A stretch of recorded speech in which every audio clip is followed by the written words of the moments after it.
The Cay by Theodore Taylor, Chapter 16. In the afternoon I groped west along the hill. 30 or 40 feet from the last palm tree, I began to dig a grave for Timothy. I cleared palm fronds, chunks of sea grape, pieces of wood, dead fish, fan coral, and shells that the sea had thrown up. I marked out a space about 7 feet long and 4 feet wide. Then I dug with my hands. At first I was angry with Timothy. I said to Stew Cat, "Why did he leave us alone here?"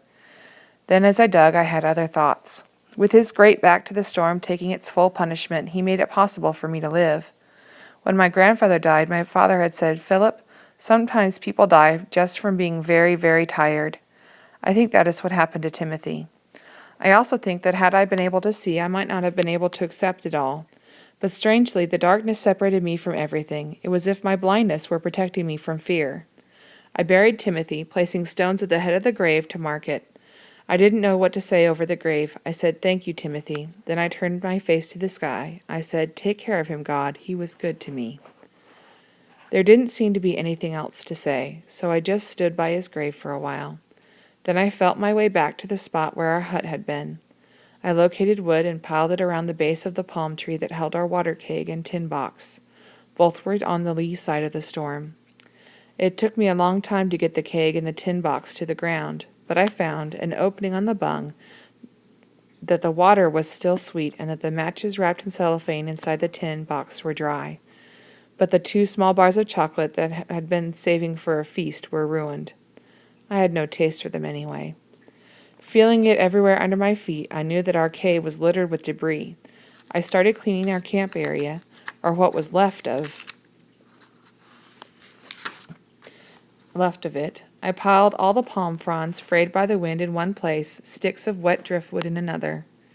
With Stew Cat continuously around, I stumbled over him several times. I worked until I felt it was nearing darkness. I found one lone coconut and a mass of sea grape and broken sticks. I opened it and ate the meat, offering to share with Stew Cat, who didn't seem interested. Then I made a bed of palm fronds and sprawled out on it, listening to the still angry sea as it tumbled along around the damp cay, and thinking, I must feed myself and Stew Cat. I must rebuild the hut and build another signal fire down on East Beach.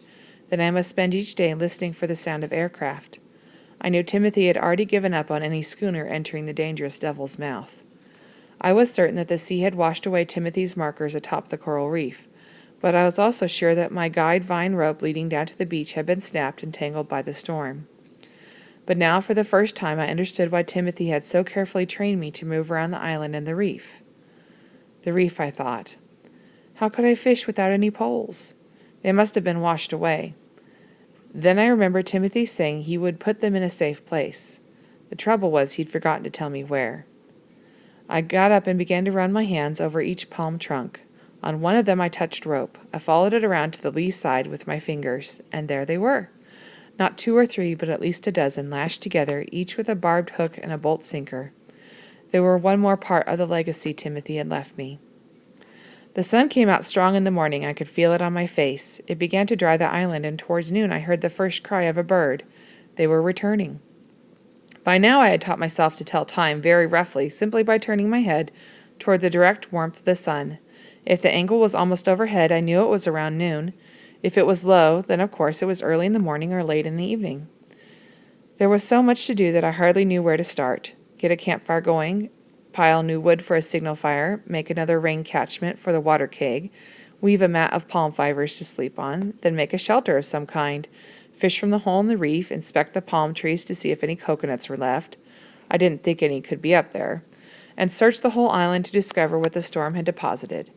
It was enough work for weeks, and I said to Stew Cat, I don't know how we'll get it all done, but something told me I must stay very busy and not think about myself. I accomplished a lot in 3 days, even putting a new edge on Timothy's knife by honing it in coral. I jabbed it into the palm nearest my new shelter so that I would always know where it was if I needed it. Without Timothy's eyes, I was finding that in my world everything had to be very precise, an exact place for everything. On the 5th day after the storm, I began to scour the island to find out what had been cast up. It was exciting, and I knew that it would take days or weeks to accomplish.